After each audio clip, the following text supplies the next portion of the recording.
الحمد لله والصلاة والسلام على رسول الله أما بعد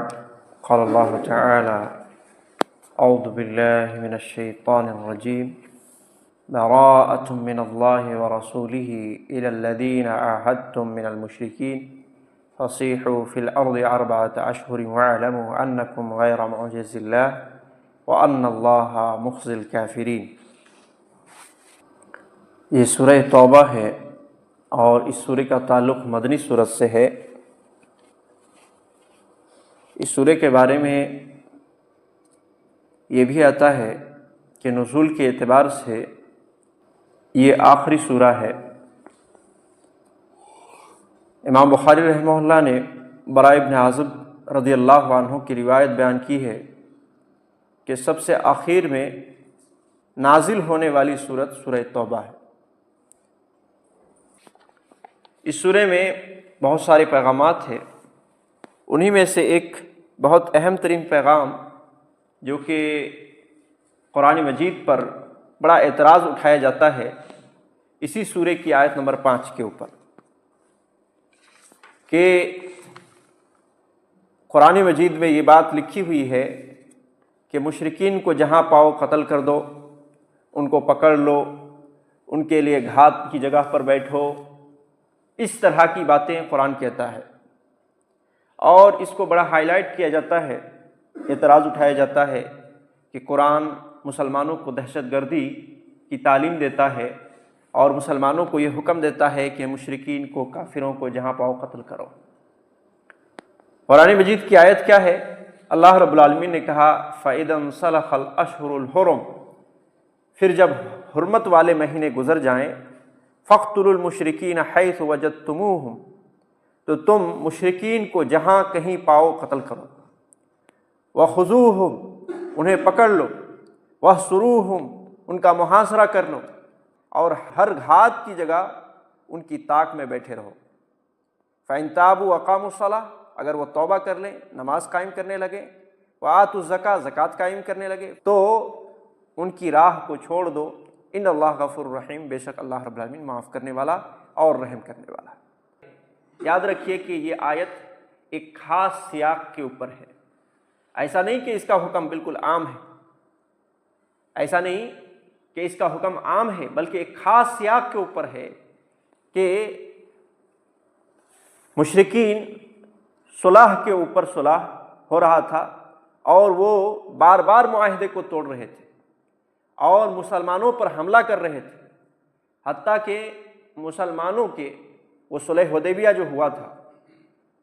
مسلمانوں اور مشرکوں کے درمیان، تو صلح حدیبیہ میں یہ بات طے پائی تھی کہ 10 سال ہمارے آپس کے جھگڑے نہیں ہوں گے، ہم آپ کے اوپر حملہ نہیں کریں گے اور آپ لوگ بھی ہمارے اوپر حملہ نہیں کریں گے، اور صرف ہمارے آپ کے بیچ میں یہ بات نہیں رہے گی،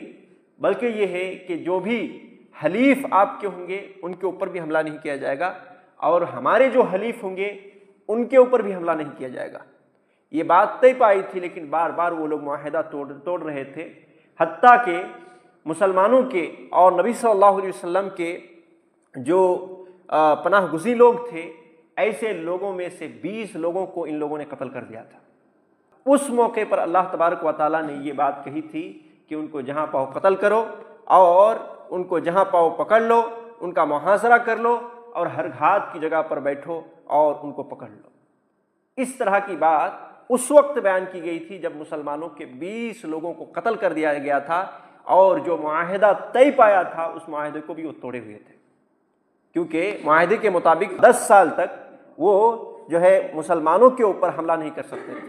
مسلمانوں کو قتل نہیں کر سکتے تھے، مگر وہ جانتے بوجھتے شرارت کرتے ہوئے معاہدہ کو توڑتے ہوئے مسلمانوں کے لوگوں کو 20 لوگوں کو قتل کر دیا تھا۔ تو اس موقع پر اور اس تناظر میں، اس سیاق میں اللہ تبارک و تعالیٰ نے یہ بات بیان کی تھی کہ مشرکوں کو جہاں پاؤ قتل کرو۔ اب مشرکوں سے مراد ایسا نہیں ہے کہ جہاں جو بھی مشرک دنیا میں رہے سب کو قتل کرو، ایسا بھی حکم نہیں تھا۔ اس کی وجہ یہ ہے کہ اگر آپ اس کی اگلی پچھلی آیت پڑھیں گے تو آپ کو معلوم ہو جائے گا، جیسا کہ آیت نمبر 4 کے اوپر اللہ رب العالمین نے کیا بیان کیا ہے کہ جن مشرکوں سے تم نے عہد کیا ہے اور انہوں نے بھی کسی قسم کی خیانت اس میں نہیں کی ہے تو تم اس کے عہد کو پورا کرو۔ یہ حکم اللہ رب العالمین نے اس سے پہلی والی آیت میں دیا ہے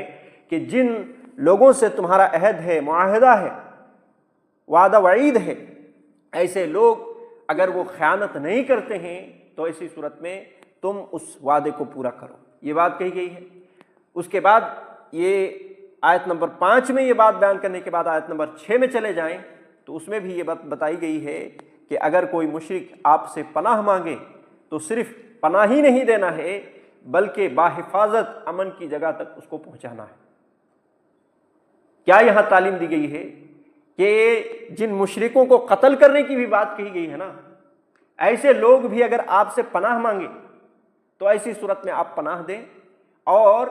پناہ صرف دینا ہی نہیں ہے بلکہ ان کو امن کی جگہ تک پہنچانے کی بھی بات اللہ تبارک و تعالیٰ نے کہا ہے۔ لہذا اس سے کیا معلوم ہوا کہ اللہ تبارک و تعالیٰ نے ایسا بھی نہیں ہے کہ پورے دنیا میں جہاں جہاں مشرک ملے آدمی کو قتل کرنے کا اللہ رب العالمین نے حکم دیا تھا، ایسا بھی نہیں ہے، بلکہ ایک خاص تناظر میں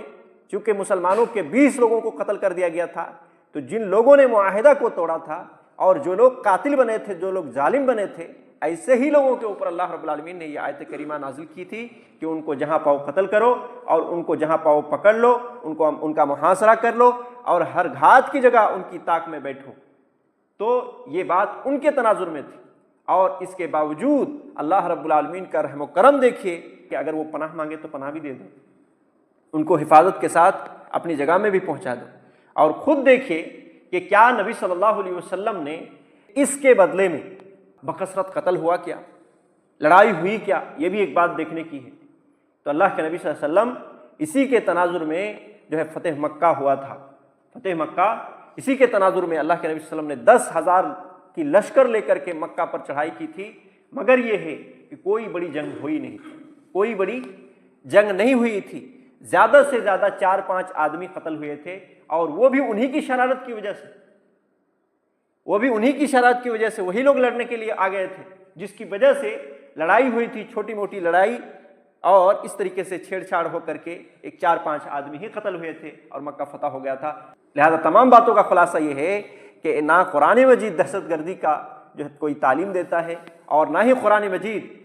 اس طرح کی باتیں کرتا ہے کہ یہاں پاؤ مشرکوں کا قتل کرو۔ اگر اس طرح کی بات ہوتی تو دوسرے مذاہب کے لوگ بھی بہت سارے، جیسا کہ ابھی 50 سے زائد مسلمانوں کے ملک ہیں، اگر یہی حکم ہوتا تو ایسی صورت میں ان ملکوں میں غیر مسلم کو رہنے کی کوئی جگہ ہوتی؟ سب کو قتل کر دیا جاتا، لیکن ایسی بات نہیں ہے۔ اس کے بعد اس سورے کے اندر جو پیغام دیا گیا ہے وہ اس بات کا پیغام دیا گیا ہے کہ مساجد کی تعمیر اہل ایمان کی ذمہ داری ہے۔ مساجد کی تعمیر کرنا، مساجد کو بنانا، یہ اہل ایمان کی ذمہ داری ہے۔ انما یعمر مساجد اللہ من آمن باللہ والیوم الآخر کہہ کر کے اس بات کو اللہ رب العالمین نے بیان کیا۔ پھر اس کے بعد کہا اللہ اور اس کے رسول کی محبت دنیا کی ہر شے سے اعلیٰ ہونا چاہیے۔ اس حوالے سے بھی اللہ رب العالمین نے آیت نمبر 20/4 میں پیغام دیا ہے۔ دنیا میں سب کو ایک اللہ کی عبادت کا حکم دیا گیا تھا، کوئی بھی نبی ایسا نہیں کہ جو توحید کے علاوہ کوئی دوسرا پیغام لایا تھا۔ اس حوالے سے اللہ رب العالمین نے 30/1 آیت میں بیان کیا وما امروا الا لیعبدوا اللہ الہ واحدا، اور انہیں حکم نہیں دیا گیا تھا مگر صرف یہ کہ صرف اور صرف ایک اللہ کی عبادت کی جائے، لا الہ الا ہو، اور اس اللہ کی عبادت کی جائے جس کے علاوہ کوئی معبود برحق نہیں، سبحانہ عما یشرکون، اور اللہ رب العالمین کی ذات پاک ہے جس کو وہ شریک ٹھہراتے ہیں۔ اس کے بعد اللہ رب العالمین نے یہ پیغام بھی دیا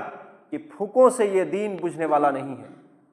کہ آدمی جتنا چاہے کوشش کر لے، یہ دین اسلام، یہ مذہب اسلام ختم ہونے والا نہیں ہے۔ یریدون ان یطفئوا نور اللہ بافواہہم، کہ وہ لوگ چاہتے ہیں کہ اپنے منہوں کے، اپنے جو ہے منہ کے پھونک سے اس دین کو بجھا دیں، اس نور کو بجھا دیں۔ وَيَأْبَى اللَّهُ، اللہ رب العالمین انکار کرتا ہے، إِلَّا أَن يُتِمَّ نُورَهُ، اور اللہ رب العالمین چاہتا ہے کہ یہ نور مکمل پھیلیں، وَلَوْ كَرِهَ الْكَافِرُونَ، گرچہ کہ کافر ناپسند کریں۔ اس کے بعد اللہ رب العالمین نے اس بات کا پیغام بھی دیا ہے آیت نمبر 30/4 اور 30/5 میں، علماء سو، جو برے علماء ہیں اور گمراہ صوفیوں سے بچنے کی تلقین اللہ رب العالمین نے خود فرمائی ہے کہ جو برے علماء ہیں ایسے لوگوں سے بچ کر رہنا چاہیے۔ اس کے بعد اللہ رب العالمین نے اس بات کو بھی بیان کیا کہ اللہ تبارک و تعالیٰ کے نزدیک مہینوں کی تعداد صرف اور صرف 12 ہیں، اور یہ کب سے ہیں؟ جب سے اللہ رب العالمین نے آسمان و زمین کو بنایا ہے۔ اس کے بعد اللہ رب العالمین نے اس بات کو پیغام دیا ہے کہ کفار کے مال اور ان کے اولاد سے مسلمانوں کو حیرت نہیں ہونی چاہیے،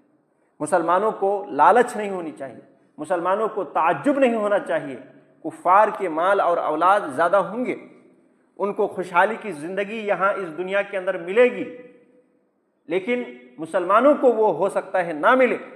تو اس وجہ سے مشرکوں اور جو ہے کافروں کے مال اور ان کی اولاد کو دیکھ کر کے جو ہے تعجب نہیں کرنا چاہیے، کیونکہ اللہ رب العالمین ان کو دنیا ہی میں دینا چاہتا ہے، آخرت سے محروم ہے یہ سارے لوگ۔ اور مسلمان یہ چند دنوں کی دنیا میں آزمائش کی زندگی ہے مسلمانوں کی، اور آخرت میں ساری چیز مسلمانوں کو ملنے والے ہیں۔ پھر اس کے بعد اللہ رب العالمین نے زکوٰۃ کے مصارف کو بیان کیا کہ زکوٰۃ کن کن لوگوں کو دیا جا سکتا ہے، اور اس حوالے سے 8 قسم کے لوگوں کو بیان کیا۔ فقراء کو دیا جا سکتا ہے، مساکین کو دیا جا سکتا ہے، عاملین کو دیا جا سکتا ہے، مؤلفۃ قلوب کے لیے غیر مسلم کو دیا جا سکتا ہے، رقاب یعنی کہ گردن آزاد کرنے کے لیے دیا جا سکتا ہے، غارمین یعنی کہ جو لوگ قرض میں ڈوبے ہوئے ہیں ایسے لوگوں کو بھی دیا جا سکتا ہے، اور فی سبیل اللہ، اللہ کے راستے میں دیا جا سکتا ہے، ابن